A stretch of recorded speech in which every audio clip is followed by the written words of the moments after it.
while AI is good, it can't move emotions yet. There's a very hot button issue that we can't ignore, which is AI. And I've seen obviously in your group and amongst other groups and everybody, there's people who are embracing it. There are people who are scared shitless, pardon my English, of like this tool coming on.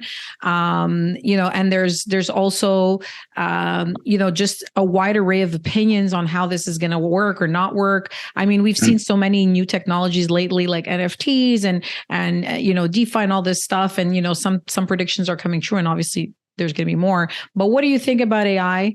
This is a very large topic, but do you think it's going to take over copywriters? Should people be afraid of it? What's the 411 on that?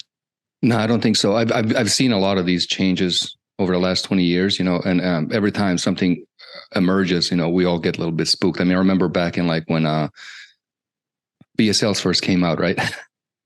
We were like, all like, writing long form sales letters, and you can put take a nice picture and you're on it and it's good, right? And we're like, shit, we got to get on video now, and like, internet marketers were introverts, so it's like shy to get on video, so we were like, fuck, it's got to get on video, it's like, and then a lot of people, so a lot of people didn't want to get on video. We were thought it was the end of the world, right? And then it's like, next thing you know, it's like, I wrote some of the, best VSLs in history right after that. And it's like, PowerPoint presentation. That's okay. So one of the things I thought a lot about the AI, right? And it's really a good question. And so I think it's just a tool that enables people to speed things up. But the thing is, it's like speed what up, right? Like, what is it going to speed up? And so when I think about it, the same people that are really embracing it are same people that are like, crypto, NFTs and that type of thing, right? Like, the hype, it's something new. There's a lot of novelty about it. So it's a tool. But the thing is, it's like everything always remains the same, but the form changes, right? The form changes. And so it's like, I don't really pay attention to because the core remains the same. I pay attention to how the form changes, right? And so a second ago, I said like, words are just a representation of other things, mostly experience, right? Okay. So we're trying to, humans are very inefficient in terms of communication, right? So this is why, like, if I say something, you'll take it a different way, et cetera. It's a language isn't very precise, right? Math is precise, but language really isn't, right? There's a lot of meaning behind it. And so while AI is good, it can't move emotions yet, right? Maybe in some years to come, but it's like, it can't move. Like, so I saw a lot of the emotions, core emotions moving people from A to B internally. And then what AI does is like, it's a lot of content, but it's not experience, right? And so people buy for experience, right? So anything you buy, when you know why people buy, it's really easy to sell to them, right? Yeah. So that's one of the things about being like, a phenomenal marketer is like knowing why people buy, right? And if you really think about why people buy, and this is like something I teach, it's funny, I still have yet to write a post about this, but I thought a lot about it, the mastermind I run and like the other programs or whatnot. But people buy on outcomes, right? People buy from outcomes, right? And so you have two types of value, right, in the world. So one value is like consumable value, which is like something I consume, right? And so AI right now produces a lot of consumable value, meaning like this is just junk food, right, for the brain, if you think about it, right? It just kind of spits out stuff, right, based on what it does. But it doesn't produce any transformative value, right? So much of the world, well, everything you buy is to transform, to go from A to B, right? So for example, like if I buy, the reason the whole world has this thing right here, which is the iPhone, is because it can do a lot. It can transform moments into memories. It can transform thoughts into notes. It can transform communication. It can, all these things, right? We can do a lot. Yeah. We can access banks. It's transformative value, right? And so people don't really think deeply about these things. And when it comes to selling, so like all of the stuff I do when it comes to sales, like all I do is sell to outcomes. And then basically like, there's a process and sequence about this. I'm actually writing a post about this for the group, but it's like there's a sequence of it. So you go, you have features and benefits. So most copywriters in our industry are like, features and benefits, right? Features and benefits. And so it's like, it's cool, but it's like people don't buy for features and benefits, right? An example. So, iPhone is king of the hill, right? And no offense to Android users, but Samsung is trying to catch up for a long time, right? So like, for example, like, if you see Samsung ads, it'll be like, 700 megapixel camera, this, all these facts nobody cares about. An iPhone is just like, here's a beautiful picture. This is what it looks like, right? That's it.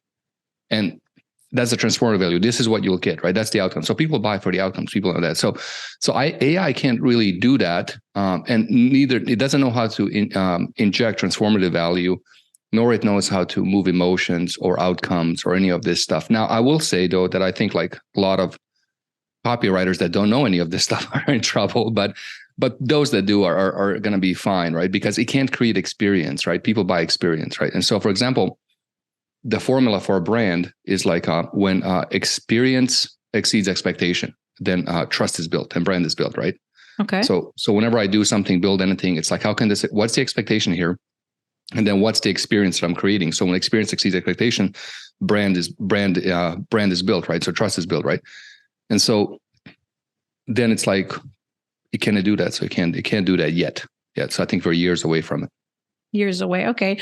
But I mean, there is a sense of, at least in my perspective, and just people that I talk to and so forth, that it can replace your basic content writer. It can do SEO better. Obviously Google might start detecting these things and there could be, some repercussions there.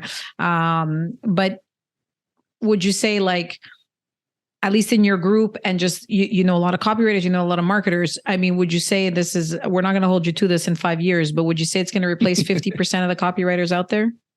It depends how good they are. I think, like, again, it goes like there's a large, it's like, I had a discussion with somebody this morning in the mastermind, right? And like, so like what I do is I teach a lot of the stuff that I just talked about like, 100 levels deeper. And we're doing these integration calls, right? And then so the person asked me like, well, are you doing integration? So every like 3-4 months, like we recap everything into like, let's, because it's easy to learn, hard to master, right? Yeah. And I said to him, I'm like, it's interesting. Like 95% of the people in this industry, they want the outcome, right? They just want the outcome. I just want this. I want money. I want results. I want this, right? They don't care how the outcome is made, right? Yes. The 5% of the people want to know how the outcome is generated, right? And so the difference is basically, it's like, do you want the outcome or do you want the ability to generate outcomes? Now, the 5% of the people that know how to generate outcomes make all the money, right? And so with that in mind, it's like the copywriters that want the outcome. I just want it easy. I want it easy. That thing is like, don't wish it was easier, wish you were better. So I think those guys and girls will be affected a lot because AI can't move people. It can't understand people. It can understand context, but not the syntax, meaning like it can't understand the structure of the human brain and how to move stuff in there, right? Yet. And what's happening is it's no different than, like, for example, like, like right now, like you go on YouTube and it's like millions and millions of hours of content are being created every day, right? And it's like so much, it's like you can't really consume it, right? There's not enough time in the day, right? So there's a great book I recommend. It might be in my other office, but it's called Time Wars. And the premise goes that, like, in history, right? In history, the main conflict in history has been time wars, right? It's like, the conflict between rich and the poor. It's like, well, why are the rich? Why are the poor? It's because the rich can leverage the time of the poor, right? And so then they can grow and leisure and leverage more, right? And so, that book is a really great blueprint for the current AI thing. So while it can produce quantity of content, people want quality of content, right? And so right now we're in this, and you can tell there's these transition periods that take place. And so right now there's a transition period in the world where you got the long form content, like, like this podcast. And I'm sure what you'll do is you'll take it and, break it into a billion pieces, whatever, right? So people consume it.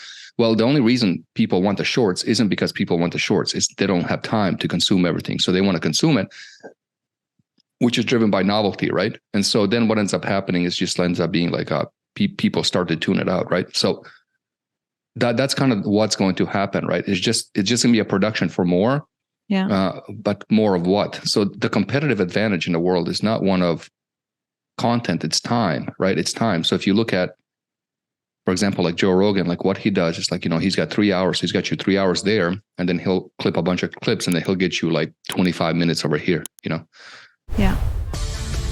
Hope you found today's session valuable. If you have any questions for me or just want to connect, please feel free to visit my website, mariasparagis.com. That's MariaSparagis.com. I'd love to hear what you're working on, so drop me a line on any hot button issues your business is experiencing. And remember, don't worry about failure. You only have to be right once.